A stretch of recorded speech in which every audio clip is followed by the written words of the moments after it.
Next here from the Honorable Kristin Jacobs. Ms. Jacobs is the County Commissioner from Broward County, Florida, and Chair of the National Ocean Council's Governance Coordinating Committee. Kristin.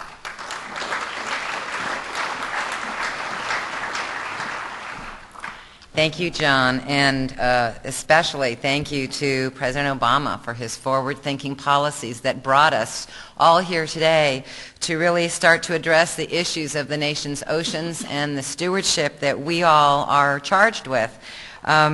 It's interesting to note this is the first time in our nation's history that a collaborative effort to come up with a policy nationwide has been engaged on the scale that it has, but most particularly that this issue that our president said it's not enough to ask for the federal government to come up with policies and the state to weigh in, and us local governments who sit there at the end of the chain going, it sure would have been nice if we could have weighed in at the point when the policies were being written. And in fact, that's where we find ourselves today, local government, myself sitting on the GCC, able to weigh in and bring the perspective of local government as these policies are being formed, because we're the first line of defense. We are the ones that the public runs to when sea level is rising in South Florida, as we are seeing very scary effects of sea level rise already. The people of our country are going to run to their local elected officials and they're going to ask for them to solve the problems. Unfortunately, they don't have a direct line to the EPA or to the President's office or to NOAA. They're going to come to us, and it's up to us to start to find some of these answers.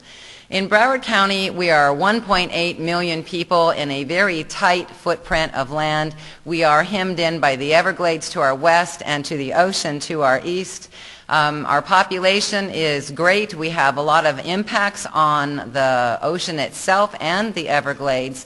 We have about 1,800 linear miles of canal systems that connect us, so everything we do in our land finds its way either to the ocean or it's back pumped to the Everglades. In fact, if you've ever been in one of the tall condos near our ocean, when the tide is going out, you can see just exactly what the urban area and urban uses are doing to our oceans as the intercoastal flushes out, brown on its way out and clear on its way in. So we know that we have a long way to go, and as county governments, we have started to work together. Broward County has a long history of working toward water quality issues and addressing the issues with sea level rise, but nowhere nearly as important as or had as much energy on this issue as we have since 2009, as we established the county's first climate change task force, which I was honored to be able to chair, along with Miami-Dade County to our south. Also had a climate change task force, as did Monroe County all the way down to the Keys, and Palm Beach County to the north of us. Collectively, the four counties represent about 5.5 million people, roughly a third of the state of Florida's population. And it all kind of started walking the hallways up here in Washington, telling our story about what was happening with sea level, that we started to think that maybe it was time for us to start to collaborate and work together as one voice, to start to collect data as one group of scientists, to really start to tell our story and to work with the federal agencies in being able to do that. And so in 2009, the four counties, the only counties in the country so far that have been able to do this, the four county commissions, I should say, adopted a formal compact, signing into language, agreeing to speak with one voice, agreeing to the exact same language both on our state platform and our federal platform. And for anyone in this room that has ever worked with elected officials and trying to get us all to agree on every single word in a document, I can tell you it was quite extraordinary to have this happen. It took us about a year, and poor Monroe County, by the end of the process, I think they had to adopt it 4 times because the larger counties to their north continued to make changes. But we hung in there. We are now in our 3rd year. We have a summit coming up for climate change addressing the issues of sea level rise and other complications associated with a changing ocean and a changing climate. And just to give you an idea of some of what we are dealing with in South Florida, we have areas that are very close to the ocean, fed through all of our different canal systems and our rivers, that are experiencing issues of sea level rise now. In particular, when the moon is passing close to the Earth and we have a combined high tide, we are expecting inundation where the water is actually flowing up over seawalls and you cannot tell the land from the sea. And in fact, the very system that was designed to drain water away from our environment on the land side has become, in fact, the conduit to bring tide in.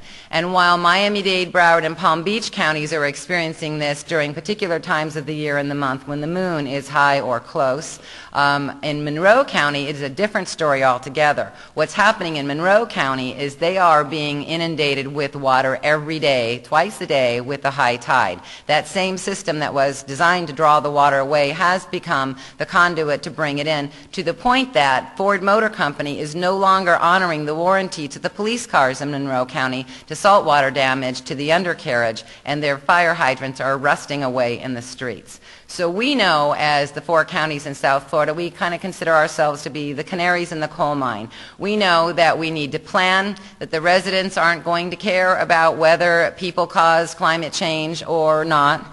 When the seawater is flowing over the wall and into their pools or their sewers are backing up, we're the ones they're going to come to for answers, and they're really going to not accept anything short of a change in policy.